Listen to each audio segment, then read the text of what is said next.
For those of you that have experienced some hardships, don't give up on your dream. No one could have convinced me by holding on, by continuing to push forward, by continuing to run toward my dream, that one day I would have my own talk show.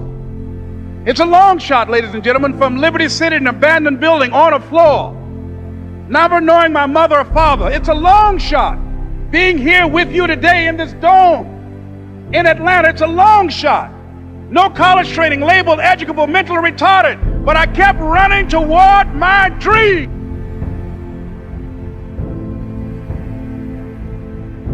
It's very important as you hold on to that dream. There are moments when you're going to doubt yourself. There are rough times that are going to come, but they have not come to stay. They have come to pass. It's very important for you to know that. Don't say I'm having a bad day. Say I'm having a character building day. It's very important for you to believe that you are the one to make this happen. Capture the essence of what that means, that you have greatness within you and a responsibility to manifest that greatness. That you can make your parents proud, you can make your school proud, you can touch millions of people's lives, and the world will never be the same again because you came this way. Why you're here, why you deserve your dream, and why you won't give up. What's going to make you unstoppable? Why you must be unreasonable, because logical, practical thinking says you can't do it today. But if you want to produce unreasonable results in your life, like living your dream and taking charge of your destiny, you've got to be an unreasonable person. You've got to be an uncommon person. If you know why you're doing something, when the hard times come, and they're going to come, when the disappointments and the rejections come, and they're going to come by the truckloads, your reasons will be your rod and staff to comfort you, to pick you up. Once again, I got a saying on one of my tapes: if life knocks you down, try and land on your back, because if you can look up, you can get up.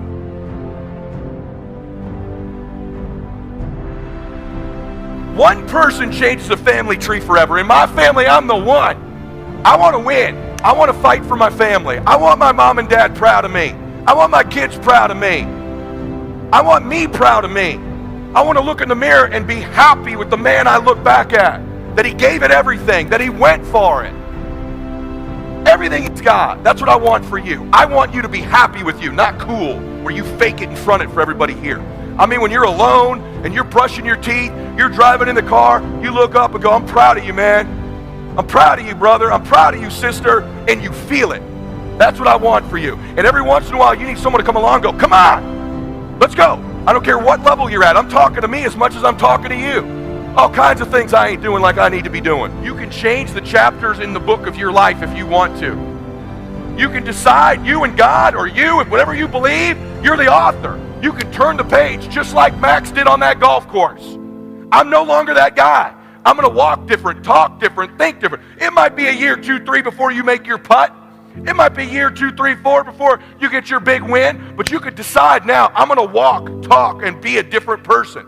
You decide that. You're the lead character in the story of your life. But too many of you let what I call the extras of life dictate where you're going. You know the extras, you watch a movie, at the end they got the lead characters, then at the end it's like cab driver number 2, bouncer number 3. You don't even know their damn names. But in your life, you let those people dictate what you do. You're afraid to knock the door. You're afraid to go for it because cab driver number 2 in your life might reject you. How about you start playing the game for the main characters? Your mom, your dad, your children, you. That's who you play the game for. Y'all hear me? At some point, you got to stop negotiating the price and decide your will to win is not for sale. Here's the truth. Most people's dreams can be bought.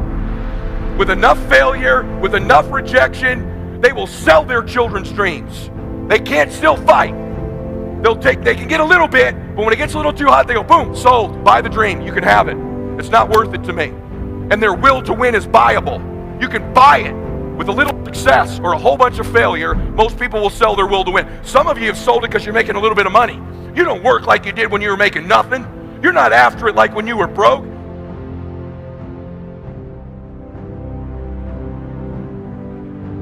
When you make the decision to do what you want to do with your life, just know this: because the family and the friends in your life do not share your vision, in most cases, they will be the first person to try and talk you out of what you want to do with your life. But know this: only those that can see the invisible can do the impossible. Because they don't see what you see doesn't mean that you're supposed to settle and not do the things that God has sent you in your mind and your spirit.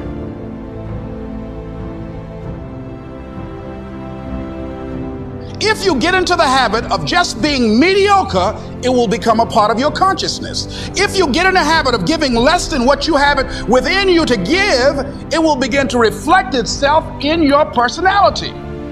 It will begin to damage you psychologically. And you don't want to be a part of that kind of self-destructive behavior. And so you want to set some high standards for yourself. There's greatness in you. And you've got to learn how to tune out the critics outside and the critic inside. And since I'm going to do this, I'm going to harness my will. And I'm not going to let anything stop me. I deserve this. If you want something, you have got to be relentless. You've got to learn how to become resourceful. You've got to learn how to become creative. When crises strike in your life, crises mean danger, but it also means opportunity. And this is an opportunity for you to grow. And you've got to be so relentless, regardless of what comes down the pike, that you're always looking for a way to get over, always looking for a way that you can strike a telling blow.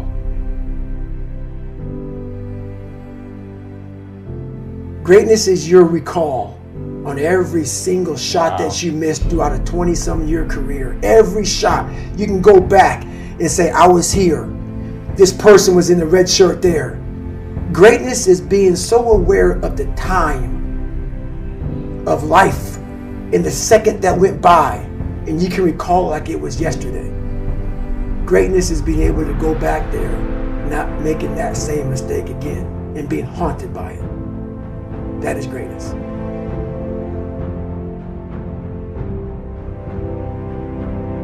It's not enough to dream it and talk about the idea. When you become great, it's not enough to write it down on a board somewhere. It's not enough to get a fancy planner. It's not enough to go to some workshop and invest money into it. When you become great, you're not satisfied until it's actualized, until you walking in it, until you sleeping in it. Listen to me, until you possess it, until you have it. And so when you are great, you're willing to put in the time, the energy, the effort. You're willing to make whatever sacrifice. You're willing to do whatever you gotta do because you're great. So listen to me, stop dreaming, stop talking about it, stop writing it down, and become great. And listen to me, when you become phenomenal, this is so deep about phenomenal. When you become phenomenal, not only are you doing what you want to do, you've empowered other people to do it.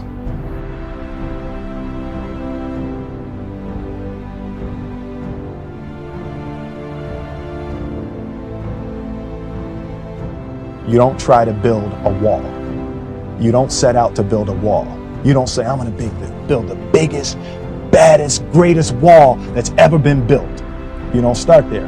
You say, I'm going to lay this brick as perfectly as a brick can be laid. There will not be one brick on the face of the earth that's going to be laid better than this brick that I'm going to lay in this next 10 minutes. And you do that every single day, and soon you have a wall. And I think psychologically, the advantage that gives me over a lot of people that I have been in competition with in different situations is it's difficult to take the first step when you look how big the task is. The task is never huge to me. It's always one brick.